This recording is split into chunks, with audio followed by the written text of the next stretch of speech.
कभी सोचा है कि एक ऐसा राज्य जो अपनी खुशियों के शिखर पर हो, जहां हर तरफ जश्न ही जश्न हो, और फिर अचानक एक ही पल में सब कुछ बिखर जाए? आज हम एक ऐसी ही कहानी को समझने की कोशिश करेंगे कि कैसे एक फलता फूलता साम्राज्य संकट के अंधेरे में डूब गया। तो कहानी में एक ऐसा नाटकीय मोड़ आता है जहां खुशियों से भरे महल में अचानक मातम छा जाता है। आखिर ऐसा क्या हुआ कि जश्न का वो माहौल एक झटके में बिखर गया? चलिए इसी उतार चढ़ाव को समझते हैं।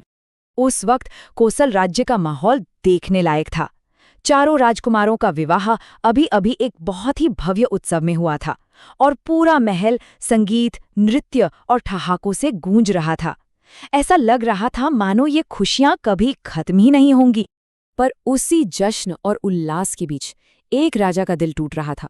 ये राजा दशरथ हैं और उनका चेहरा, उनकी आंखों का दुख, वो सब कुछ बयां कर रहा है जो शब्दों में नहीं कहा जा सकता।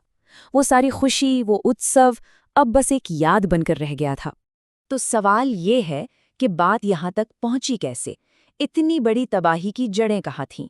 इसकी शुरुआत हुई एक फैसले से। एक ऐसा फैसला जिसने घटनाओं का एक ऐसा चक्र शुरू किया जिसे फिर कोई नहीं रोक पाया। कई साल बहुत शांति से गुजरे। कोसल राज्य खूब तरक्की कर रहा था, लेकिन राजा दशरथ को अब महसूस होने लगा था कि उनकी उम्र बढ़ रही है और उन्हें लगा कि अब वक्त आ गया है राज्य की बागडोर अगली पीढ़ी को सौंपने का समय। सालों तक सब कुछ ठीक चलता रहा। राजकुमार अपनी पत्नियों के साथ अयोध्या में सुख से रह रहे थे। लेकिन फिर एक सुबह जब राजा ने आईने में अपने सफ़ेद होते बाल देखे तो उन्हें अपनी जिम्मेदारी का एहसास हुआ और उन्होंने एक बहुत बड़ा फैसला लिया। उन्होंने अपने सबसे बड़े बेटे राम को अपना उत्तराधिकारी चुना। और देखिए, ये कोई यूं ही लिया गया फैसला नहीं था। राम सिर्फ सबसे बड़े बेटे नहीं थे, वो अपनी बहादुरी, दया और समझदारी के लिए जाने जाते थे। अयोध्या की प्रजा उन्हें दिल से चाहती थी और शाही परिषद से लेकर गुरु वशिष्ठ तक सभी ने इस फैसले पर अपनी मोहर लगा दी थी। जैसे ही राजा ने ये ऐलान किया, पूरे राज्य में जैसे खुशी की लहर दौड़ गई। सड़कों पर लोग नाचने गाने लगे। हर किसी की जुबान पर बस एक ही नाम था, राम। ऐसा लगा मानो एक नए सुनहरे भविष्य की उम्मीद जाग उठी हो। लेकिन जहां इतनी खुशियां थीं, वहीं महल के अंधेरे कोनों में एक साजिश भी पनप रही थी। एक ऐसी साजिश जो इस राज्य की शांति को हमेशा के लिए छीन लेने वाली थी। शांति बहुत नाजुक होती है ना? एक छोटी सी चिंगारी भी उसे राख में बदल सकती है। और कोसल की शांति अब सबसे बड़े खतरे में थी।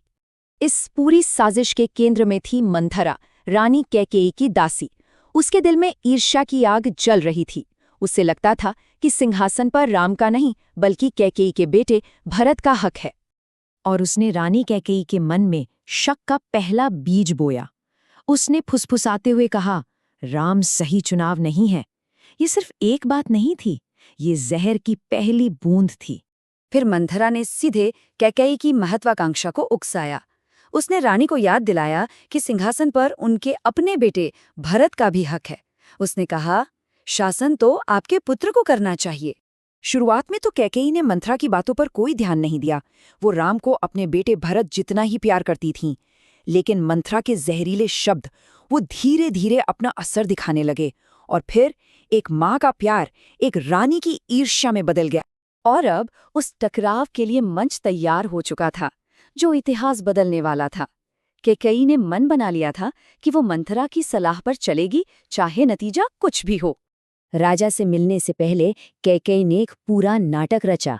उसने अपने शाही गहने उतार दिए, कीमती कपड़े बदल लिए और सादे कपड़ों में जमीन पर बैठ गई, जैसे कोई बहुत गहरे शोक में डूबा हो। ये राजा का ध्यान खींचने की उसकी एक सूची समझी चाल थी। जब राजा दशरथ ने अपनी सबसे प्यारी रानी को इस हाल में देखा तो उनका दिल बैठ गया। वो दौड़े दौड़े उनके पास गए और पूछा, मेरी रानी, तुम्हें क्या परेशान कर रहा है? वो बेचारे जानते भी नहीं थे कि ये सब एक कितनी गहरी साजिश का हिस्सा है। और फिर कैकेयी ने वो 2 मांगे रखीं जिसने राज्य का भविष्य हमेशा के लिए बदल दिया। पहली, मेरे बेटे भरत को राजा बनाओ, और दूसरी, राम को 14 साल के लिए वनवास भेज दो। ये सिर्फ मांगे नहीं थीं, ये राजा के दिल पर एक सीधा वार था। और अब कहानी अपने सबसे दुखद मोड़ पर आ पहुंचती है। एक ऐसी जगह जहां एक राजा को एक ऐसा चुनाव करना था जो शायद किसी भी पिता के लिए नामुमकिन होता है।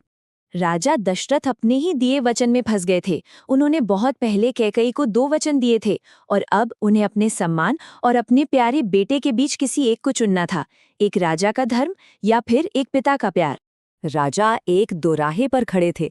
एक तरफ उनका दिल था जो अपने बेटे राम के लिए धड़कता था, और दूसरी तरफ एक राजा का कर्तव्य था जो उन्हें अपना वचन निभाने के लिए मजबूर कर रहा था। ये एक ऐसी लड़ाई थी जिसमें उनकी हार तय थी। और आखिर में राजा का दिल टूट गया।